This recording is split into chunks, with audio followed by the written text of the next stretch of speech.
হন্ডুরাসের বিপক্ষে প্রীতি ম্যাচের জন্য মারাত্মক অনুশীলনে আর্জেন্টিনা।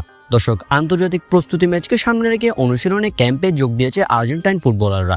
একে একে আর্জেন্টিনার ক্যাম্পে Cristian Romero, Nicolas Otamendi, Julian Alvarez, Valentin বারকোরা আর্জেন্টিনার ক্যাম্পে যোগ দিয়েছেন। আর্জেন্টিনা বনাম হন্ডুরাসের ম্যাচের বিস্তারিত, দুই দলের পরিসংখ্যান, র্যাঙ্কিং এবং আর্জেন্টিনার বিস্তারিত আপডেট নিয়েই থাকছে আজকের ভিডিও। দর্শক, আর্জেন্টিনার সর্বশেষ আপডেট অনুযায়ী ইতিমধ্যেই বিশ্বকাপের জন্য চূড়ান্ত স্কোয়াড ঘোষণা করেছেন লিওনেল স্কালোনি। চমকে ভরপুর 26 সদস্যের সেই স্কোয়াডে রয়েছে লিওনেল মেসি হতে শুরু করে Alvarez, Martinez, Emi Martinez, Enzo ফার্নান্দেসরা। আর্জেন্টিনা বিশ্বকাপের আগে দুটি আন্তর্জাতিক প্রস্তুতি ম্যাচে মাঠে নামতে চলেছে, যে দুটি ম্যাচের বাকি আর বেশি দিন নেই। যেখানে 7 তারিখ প্রথম ম্যাচে আর্জেন্টিনা মুখোমুখি হন্ডুরাসের বিপক্ষে। দুই দলের পরিসংখ্যান এবং র্যাঙ্কিং তুলনা করলে হন্ডুরাস বর্তমানে ফিফার র্যাঙ্কিংয়ে 66 নম্বরে অবস্থান করছে।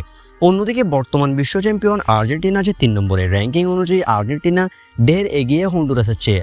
আপনি স্কোয়াড ওয়াইজ চিন্তা করলেও হন্ডুরাস আর্জেন্টিনার আশেপাশেও নয় এই ম্যাচে। তবে মূলত এই ম্যাচের উদ্দেশ্য হলো লিওনেল স্কালোনির ইয়াং প্লেয়ারদেরকে বাজিয়ে দেখা। নিকো পাজ, ভ্যালেন্টিন বারকোদের বাজিয়ে দেখবেন স্কালোনি বিশ্বকাপের আগেই, কেননা বিশ্বকাপের মাত্র কয়েকদিন আগে এই ম্যাচগুলো।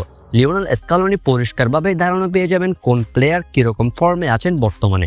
ইতিমধ্যেই আর্জেন্টিনার অনুশীলনের ক্যাম্পে যোগ দিয়েছেন Julian Alvarez, Valentin Barco, Cristian Romero, Nicolas Otamendi. যোগ দিয়েছেন এমি মার্টিনেজও। সুখবর হলো ক্রিস্টিয়ান রোমেরো বড় ইনজুরি কাটিয়ে আর্জেন্টিনার ক্যাম্পে যোগ দিয়েছেন। টটেনহামের হয়ে খেলতে গিয়ে গোলকিপারের সাথে ধাক্কা লেগে বেশ কিছুদিন আগে ইনজুরি হয়েছিল আর্জেন্টাইন এই ডিফেন্ডারের। কিন্তু স্বস্তির খবর হলো আর্জেন্টিনার ক্যাম্পে ইতিমধ্যে ক্রিস্টিয়ান রোমেরো যোগ দিয়েছেন। শুধু তাই নয়, আর্জেন্টিনার হয়ে অনুশীলন শুরু করেছেন রোমেরো। এখন 7 তারিখের ম্যাচের অপেক্ষায় ভক্ত সমর্থকেরা। স্কোয়াড, টিম পারফরমেন্স এবং র্যাঙ্কিং সব দিক থেকেই এই ম্যাচে আর্জেন্টিনা হন্ডুরাসের থেকে ঢের এগিয়ে থাকবে।